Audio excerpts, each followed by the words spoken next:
Is this a provocative post meant to provoke a reaction?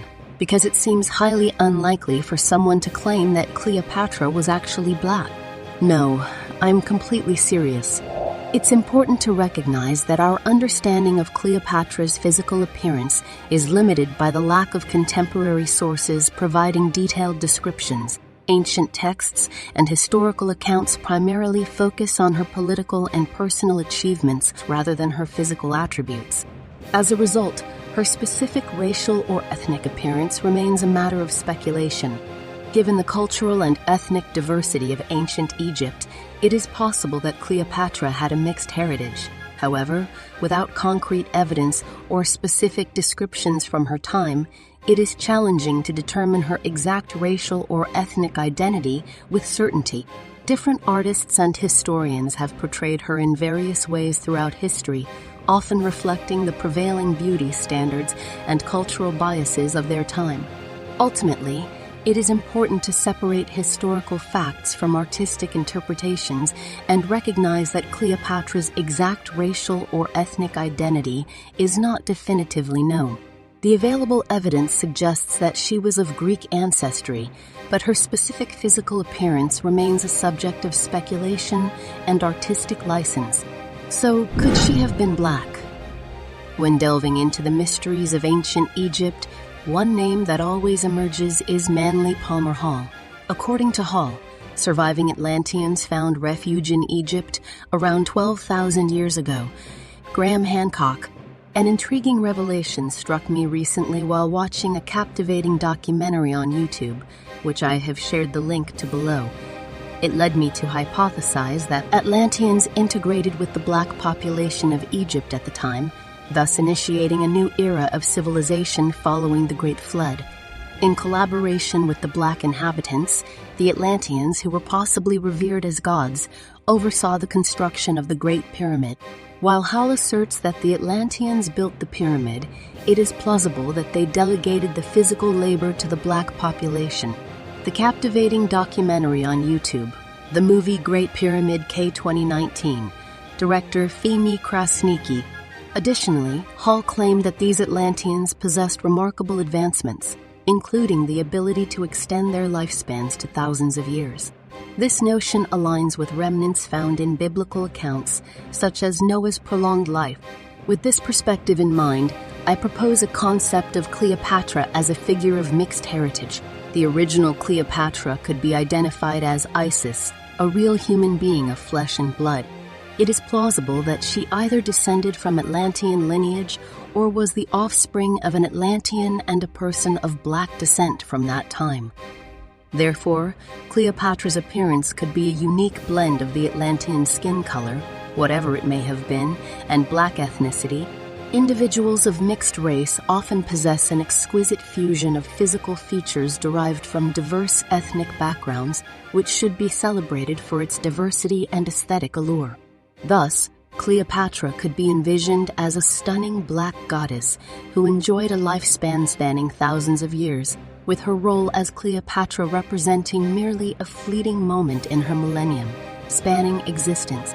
Consequently, Cleopatra did not meet her demise. Who knows? If Manly Palmer Hall's assertions hold truth, she may even be alive to this day.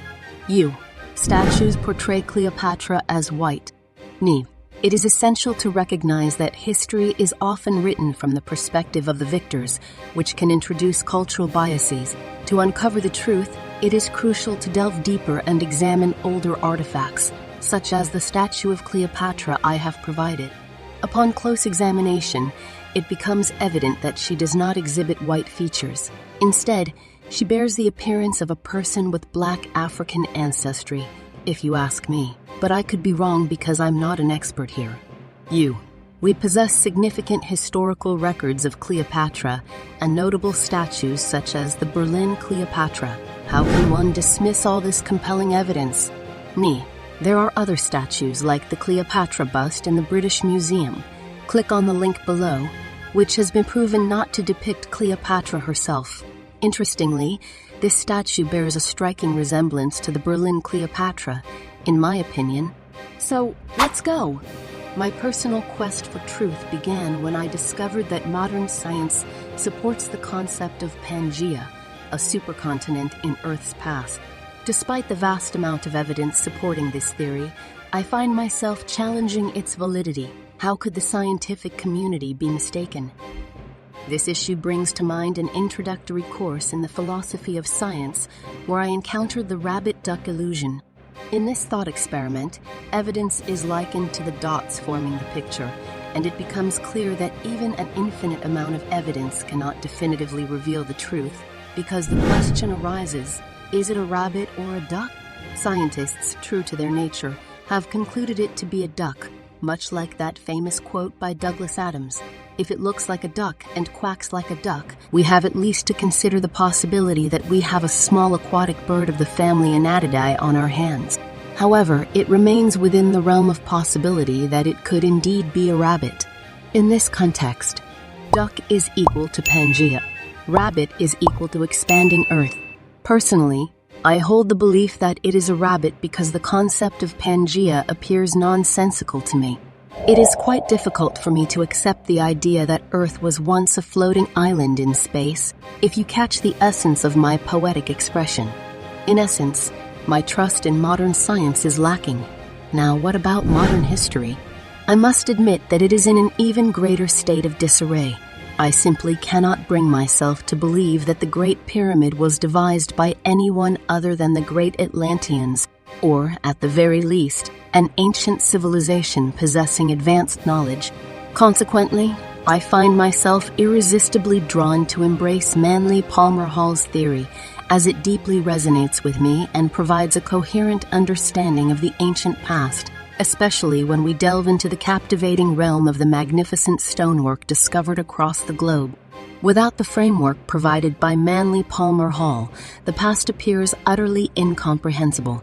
Thus, I find myself compelled to believe in his perspective, as no other logical alternatives present themselves. Considering the possibility that Atlanteans settled in Egypt, assuming they ruled over a society of black individuals, eventually being revered as gods, and considering the immense significance of the goddess Isis in their culture, it seems logical to entertain the notion of a black goddess in our midst. That is, if we follow the familiar adage of if it looks like a duck and quacks like a duck. However, in this context, it is conceivable that I may be mistaken, and it could be a rabbit. Whatever that signifies in this particular scenario.